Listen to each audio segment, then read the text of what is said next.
What a massive turnaround this season. Like, if you told me a couple weeks ago that we are one win away now from a playoff spot, I would have told you were insane, especially after that Lions game. That was terrible. A game that we controlled for mostly the majority of the game and just blew it in the second half of that game.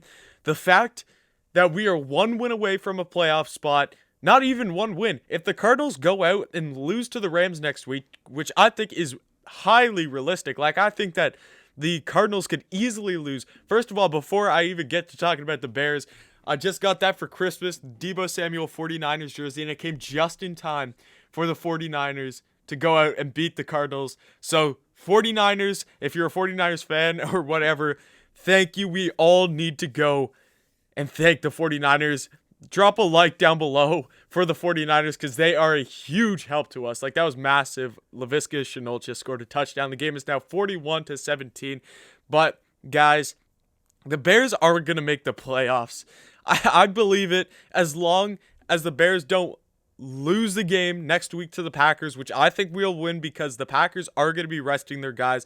I'm pretty sure Packers hold tiebreaker versus New Orleans, so they pretty much already clinched that top spot as long as things go well and they go out and beat the Titans tonight. So this might be the one time we have to cheer for the Packers just so they rest their guys for next week so we can get a guaranteed win in there.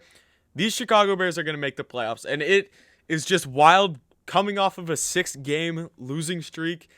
Thank goodness for the new, what's it called? The CBA, I think it's called, where we get that 7th playoff spot because, oh boy, the Bears, this is a team that actually, we are set to play the Saints right now if the playoffs started today. You look at the game that we already played against the Saints this year, we were playing very weak that game. Like, our offense was terrible that game, and we were able to send that game to overtime. I think that the Saints, if we play them first game, even though that game would be in New Orleans, they're not going to have full capacity fans, so that kind of takes out the big factor of being in New Orleans, because I know the Superdome is a huge home field advantage for the Saints. But you look at it, I think that the Saints is I'm not saying that it's an easy win, but I think that is easy a winnable game for the Bears. Like, it's not like the Bears are going to go in as 10-point underdogs or something like that. Like, the Bears can play with the Saints, so I love that matchup, 2 versus 7, because the first seed has the bye going in, and then you have 2 plays 7, 3 plays 6, and then 4 plays 5.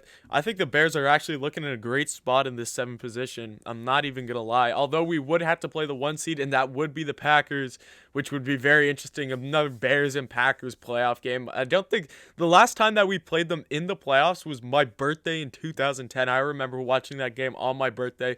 I must have been like 8 or 9 years old or something like that, 7 years old. How old would I have been? Yeah, probably somewhere around there. That's crazy, though. But the fact that the Bears are in the playoffs, man, the fact that we are getting back into the playoffs after what was very disappointing last season, from going from such a high from 2018 to obviously the double doink happening, and then starting the 2019 season off with a terrible loss versus the Packers, and then the rest of that season was a nightmare of ups and downs. And this season was a big up, starting the season 5-1, then a big down, going on a 6-game losing streak, and now we're back on the up. What are we on now? We beat the Texans, Vikings, Jaguars, so that's a 3-game win streak for the Bears right now. And let's make this playoff run. I cannot wait. Like, this is just even the fact that we're making the playoffs and it just extends the season so we get to watch more Bears football just makes me happy. Let's take a look into this game. This game isn't officially over yet. We still got 4 minutes, 20 seconds, but the score is 41-17. Nick Foles is in for the Bears. Mitch Trubisky had a decent game today. He had that one terrible pass, which was a very forced throw in the end zone, which obviously got picked off. That was towards the end of the second half. But then Roquan Smith was able to get his first of his 2 interceptions, I'm pretty sure. He picked off 2 guys today. He had an amazing game. He had 2 interceptions, returned them for 16 yards. Roquan gets the pick to get the ball back in her hands. That was just a very forced throw. He was trying to make too much happen, just get rid of the ball. That's something that we're going to have to clean up for the playoffs or next week when we need to go out and win. Just do not force those balls. That's what made Mitch get pulled in the prior weeks, and that's what made him kind of bad, because he just needs that decision making where it's like, okay, you know what? Let's just throw this ball away. We'll get a fresh new play. and let's make it work from there instead of trying to make something happen every play, and that's when you get the mistakes. Like, if you've ever played Madden or NCAA, you know that when you force throws, that's when the other team picks the ball, and there's nothing more frustrating than that. Other than that, Mitch threw 265 yards, 24 for 35, 2 touchdowns, 1 interception. Both of those touchdowns were to Jimmy Graham, who also had a big game for us. But again, Allen Robinson, man, like, this guy, I say every single postgame show I do for these guys, Allen Robinson is the best wide receiver in the NFL. Like, I know, if I'm being honest, I think Julio is, but Allen Robinson, man, this guy is definitely one of the top wide receivers in the NFL. Absolutely love him. Please, Allen, resign. We will get you a proper quarterback. Just come back to Chicago. He had 103 yards this game, 10 receptions for a 10.3 average. Jimmy Graham had 4 receptions, 69 yards, 2 touchdowns, obviously. Mooney had a pretty good game, 4 receptions, 39 yards, and he also had 1 rush for 2 yards. Obviously not that good, but David Montgomery, 23 carries, 95 yards, 1 touchdown. Mitch had 1 rushing touchdown, and then Pierce also got in the game, and he was able to score a touchdown. But I think a really big takeaway from this game was the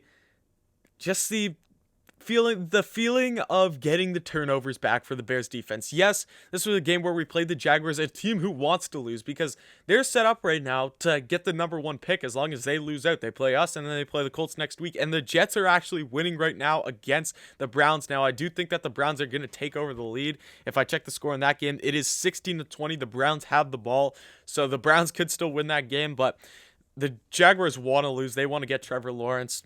If we lost this game, there would have been something really, really wrong. This was what was expected to happen, kind of a blow, because the Bears winning is good for both teams, and if the Bears lost, that would have been bad for both teams. So let's look at the defensive side of the ball. We had 2 interceptions, obviously. Did we get any fumbles? I swear we had some fumble. I just got to check them. I'm checking the team stats right now. Oh, we only had those 2 interceptions. The turnover battle was 2-1, but seeing those 2 interceptions by Roquan Smith, he has really progressed this year. From the beginning of the season where he was having a rough start because he was missing a ton of tackles, he's able to turn it around, and he's been playing lights out ever since. Bilal Nichols almost got a pick. He's been a guy that has been huge on getting pressure on the quarterback for the Bears these last couple games. Danny Trevathan also had a really nice game. I think he picked up a sack. He also tipped one of those interceptions to Roquan Smith. This Bears team is ready. We're rolling. The offense is going. That's all we needed. We needed the offense to just put up some kind of identity. And I've been saying this ever since, I can't remember what week it was, but I said if the Bears could put up 28 points a game, we'll be a very good football team. And guess what we've done the last bunch of games? Let's take a look at the scores. The Bears in all their last wins, 36-33, and now we put up 41 points. All wins. The Bears, if we just put up 28 points, our defense is good enough to make something happen and go out and win some ball games. So I'm excited. Let's pray that we make the playoffs. Obviously, I'll see you guys next week when we take on the Packers, and hopefully that will be a game-clinching game that we can all celebrate after that. And if it's not, we get to watch the Cardinals take on the Rams. I think that's a 4 o'clock game for all the marbles to see if the Bears make the playoffs. So that will be very interesting. It's going to be a very, very good Sunday next week. So thank you guys so much for watching. I appreciate it. Definitely like the video down below. If you're a Bears fan, you need to subscribe. Like the video. Comment anything Bears football down below, and come back next time.